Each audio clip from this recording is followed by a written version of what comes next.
मला ना रोज-रोज त्याच-त्याच भाज्या खाऊन खूप कंटाळा आला होता. सो मला मार्केटमध्ये मी गेल्यानंतर नवलकोल दिसलं. मग मी घेऊन आले. तर नवलकोलची भाजी कशी करायची? नवलकोलला असं खिसून घ्यायचं.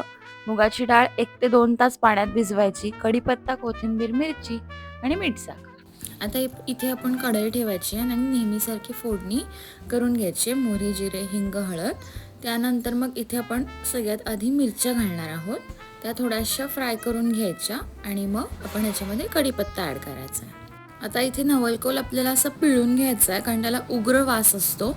तर तो उग्र वास जायसाठी नवलकोल पिळून घ्यायचा. त्यानंतर मग फोडणीमध्ये मुगाची डाळ घालायची भिजवलेली आणि नवलकोल खिसलेला असा घालून घ्यायचा. ते सगळं फ्राय करायचं, एकत्र मिक्स करायचं.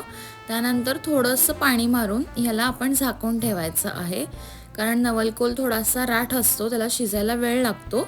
त्यामुळे 2-3 वेळा ह्याला आपल्याला असं झाकून ठेवायचं आहे, परत उघडून चेक करायचं आहे, पाणी ॲड करायचं आहे आणि मग ती भाजी रेडी होते. तर ह्याची ही अशी मधली प्रोसेस आहे थोडीशी. ते थोडंसं राठ असल्यामुळं त्याला शिजायला वेळ लागतो. त्यानंतर इथे मीठ घालायचं, थोडीशी साखर चवीपुरती घालायची, सगळं मिक्स करायचं आणि परत एकदा झाकून ठेवायचं. तर आता इथे आपण परत एकदा चेक करून घेऊया. वाफ चांगली आली आहे. इथे आता ही भाजी आपली शिजली आहे का ते चेक करूया. त्याच्यात आधी कोथिंबीर ॲड करायची, सगळं मिक्स करायचं व्यवस्थित आणि इथे आपली ही भाजी आता रेडी आहे.